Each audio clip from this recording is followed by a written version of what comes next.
अस्सलामुअलैकुम। आज हम बात करेंगे एक बहुत पुरानी और मशहूर कहानी पर, जिसका उन्वान है शेर, घोड़ा और रहम की ताकत। ये कहानी शुरू होती है एक बहुत ही बुनियादी सवाल से।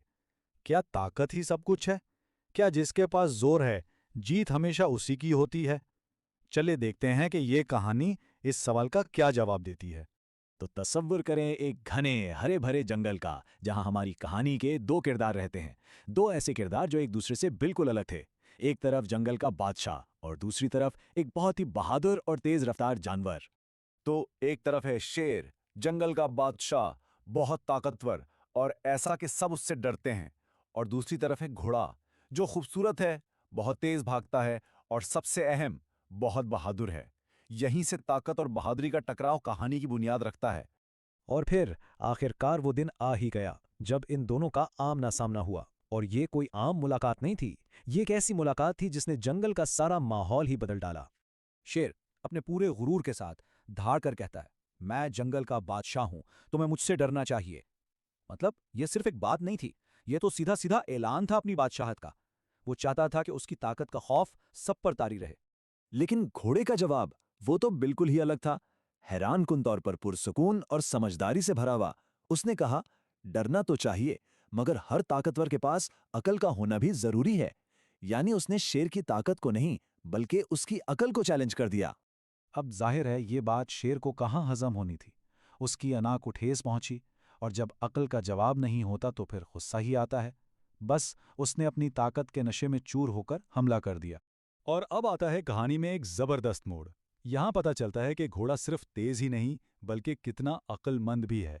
क्योंकि जब आपका सामना ब्रूट फोर्स से हो, तो सिर्फ भागना काफी नहीं होता। देखे, घोड़ा सिर्फ जान बचाकर नहीं भाग रहा था। उसके दिमाग में एक पूरा प्लान चल रहा था। पहला कदम, जितनी तेजी से हो सके भागो। दूसरा कदम, शेर को अपने पीछे खास सोचे समझे रास्ते पर लाओ। और आखिरी और सबसे अहम कदम, उसे सीधा दलदल की तरफ ले जाओ, जहां उसकी सारी ताकत बेकार हो जाए। और हुआ भी बिल्कुल वैसा ही। शेर तो अपने गुस्से और गुरूर में इतना अंधा था कि उसे घोड़े की चाल समझ ही नहीं आई। और वो सीधा जाकर दलदल में फंस गया। सोचें जरा, जंगल का बादशाह अब बिल्कुल बेबस था और धंसता जा रहा था। और फिर जंगल के सबसे ताकतवर जानवर की आवाज गूंजी, जो मदद के लिए पुकार रही थी। अब उसकी धाड़ में वो रोब नहीं था, बल्कि एक बेबसी थी, एक चीख थी। यहां कहानी का सबसे बड़ा, सबसे अहम लम्हा आता है। अब फैसला घोड़े के हाथ में था। एक ऐसा फैसला जिससे पता चलना था कि असल ताकत आखिर होती क्या है। जरा सोचें, घोड़ा क्या कर सकता था? वो चाहता तो उसे वहीं छोड़कर जा सकता था, अपने दुश्मन को उसके अंजाम तक पहुंचने देता। लेकिन क्या उसने ऐसा किया? नहीं, बिल्कुल नहीं। घोड़ा रुक गया। उसने बदला लेने के बजाय रहम का इंतखाब किया। और सच पूछें तो कहानी का सबसे ताकतवर लम्हा यही है। और इसने सिर्फ सोचा ही नहीं, बल्कि करके दिखाया है। इसने फौरन मजबूत बेलें और लकड़ी के टुकड़े इकट्ठे किए और पूरी मेहनत से उस शेर को बाहर निकाला, जिसने थोड़ी देर पहले उसकी जान लेनी चाहिए थी। ये तो इस एक वाक़े ने सब कुछ बदल कर रख दिया। शेर को वो सबक मिला जो उसे जिंदगी भर कोई ताकत नहीं सिखा सकती थी। जब शेर दलदल से बाहर निकला, तो इसमें कोई गुरूर बाकी नहीं था। उसकी नजरें शर्मिंदगी से झुकी हुई थीं। उसे यह एहसास हो रहा था कि जिसे वो कमजोर समझ रहा था, आज उसी ने उसकी जिंदगी बचाई है। और फिर शेर ने माना। उसने कहा, आज मुझे समझ आया कि असल ताकत जिस्मानी जोर में नहीं, बल्कि रहम और समझदारी में है। ये उसका एतराफ़ था कि ताकत के बारे में उसका सारा तसव्वुर ही गलत था।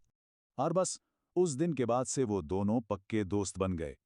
और सबसे बड़ी बात ये कि शेर ने फिर कभी किसी कमजोर को अपनी ताकत से नहीं डराया। तो आखिर इस पूरी कहानी का सबक क्या है? वो ये है कि सच्ची ताकत सिर्फ पट्ठों में या धाड़ में नहीं होती, बल्कि अकल से काम लेने और रहम दिली दिखाने की सलाहियत में होती है। और यही सवाल ये कहानी हम सब के लिए छोड़ जाती है। ये हमें सोचने पर मजबूर करती है कि हमारी अपनी जिंदगियों में ताकत का असल मतलब क्या है। वाकई